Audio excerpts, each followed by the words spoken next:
আসসালামু আলাইকুম প্রিয় ভাই ও বোনেরা, আজকে আমরা সুন্দর ও রহস্যময় একটি গল্প শুনব। ভেজা মাটির কসম। একদিন একজন স্ত্রী ও তার স্বামী বসে গল্প করছিল। স্ত্রী জানতে পারলো তার সময় ফুরিয়ে এসেছে। অসুস্থতায় ক্লান্ত দিনগুলো এক বিকেলে সে তার স্বামীর দিকে তাকিয়ে মুচকি হেসে প্রশ্ন করলো, আচ্ছা শুনো তো, আমি যদি মারা যাই তাহলে কতদিন পর তুমি আবার বিয়ে করবে? স্বামী একটু মুচকি হেসে বলল, যতদিন না তোমার কবরের মাটি পুরোপুরি শুকিয়ে যায় ততদিন তো নয়ই। স্ত্রী চুপচাপ মাথা নেড়েছিল। কিছুদিনের মধ্যেই সে পৃথিবী ছেড়ে চলে গেলেন। স্বামী প্রতিদিন কবরস্থানে গিয়ে স্ত্রীর কবর জিয়ারত করত, কিন্তু অদ্ভুত, মাটি কিছুতেই শুকায় না। যতই দিন যায় কবরটা যেন সবসময় ভেজেই থাকে। তার মনে প্রশ্ন জাগলো, এটা কি করে সম্ভব? একদিন হঠাৎ সে দেখলো স্ত্রীর ভাই, তার শালাবাবু, তার হাতে একটি খালি বালতি নিয়ে কবরস্থান থেকে বের হয়ে যাচ্ছে।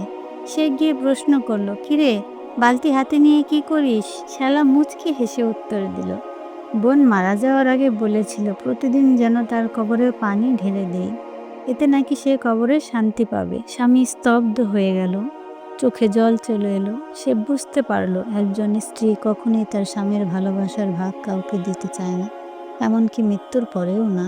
ভালোবাসা এমন এক অনুভব যা কাউকে সম্পূর্ণরূপে চাইতে শেখায়, ভাগ করে নেওয়ার মতো নয়। আল্লাহ আমাদের সকলকে নেক ও সুন্দর ভালোবাসা পাওয়ার তৌফিক দান করুক, আমিন। এখন আমরা যে গল্পটি শুনবো, ইনকামে বরকত পাচ্ছি না, বরকত কোথায় যাচ্ছে? ইনকামে বরকত পাচ্ছি না, এই অভিযোগ নিয়ে একদিন আমার এক প্রিয় ওস্তাদের মেন্টরের কাছে গেলাম। কোনো কিছু নিয়ে দ্বিধান্বিত, কনফিউজ কিংবা অশান্তি থাকলে তার কাছে কথা বললে এক ধরনের মানসিক প্রশান্তি পাই। একবার এরকম একটা ডাউট নিয়ে আমি মেন্টরের সাথে দেখা করলাম। আমাকে দুধ এবং চিনি ছাড়া ফ্রেশ গরম পানিতে ডুবানো একটা টি প্যাক এগিয়ে দিয়ে বলল, তানবিন কেমন আছো? আমি কিছুটা আড়ষ্টতা নিয়ে তাকে বললাম, কনফিউজ ওস্তাদ। তিনি আমার চেহারার দিকে গম্ভীরভাবে তাকালেন মিনিট খানেক, তারপর চায়ে চুমুক দিয়ে বললেন, কি নিয়ে পেরেশানিতে আছো? আমি তার আরও একটু সামনে এসে নিচু কণ্ঠে বললাম, ওস্তাদ, আমার ইনকাম নিয়ে আমি দ্বিধায় আছি। আমি সৎ পথে উপার্জন করি, পেশাগত কাজে পারলে 200 ভাগ নিবেদন দিয়ে কাজ করি। তারপরও কেন জানি এত বছর কাজ করার পরও আমার মনে হচ্ছে উপার্জনে কোনো বরকত পাচ্ছি না। ওস্তাদ মন দিয়ে আমার কথাগুলো শুনলেন, তারপর জিজ্ঞেস করলেন, কেন তোমার এমন মনে হচ্ছে? আমি এবার বললাম যে আমার সেভিং হচ্ছে না, প্রতি বছরই যেমন আয় বাড়ছে তেমনি খরচও বাড়ছে। ওস্তাদ আবার কি মনে করে যেন আমার ডান হাতটা তার হাতে নিলেন, তারপর আবার গম্ভীরভাবে আমার কপাল আর মুখের দিকে তাকালেন, প্রশ্ন করলেন, কিসের খরচ বাড়ছে তোমার? এই যে আমাদের বাচ্চার এডুকেশন, এদের স্কুলের বেতন, এদের টিচারের বেতন, কিছু অসচ্ছল আত্মীয় স্বজনের খরচ। কোনো স্কুলে পড়ে তোমার বাচ্চা? আমি স্কুলের নাম বললাম। তানবিন, তুমি কি মনে করো শুধু ব্যাংকে টাকা বাড়া মানেই আয় বরকত? আমি আমতা আমতা করি, এই যে তুমি সেরা একটা স্কুলে তোমার বাচ্চাকে পড়াতে পারছো, এটা কি বরকত নয়? কয়জন বাবা মা এরকম ভালো স্কুলে তার বাচ্চাদের পড়াতে পারছে?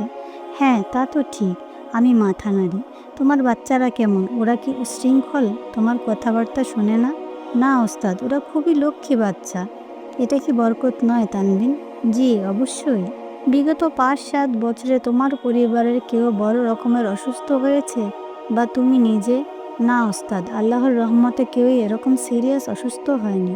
আমার স্ত্রী অসুস্থ হয়েছিল, আল্লাহর রহমতে খুব দ্রুতই সুস্থ হয়ে গেছে।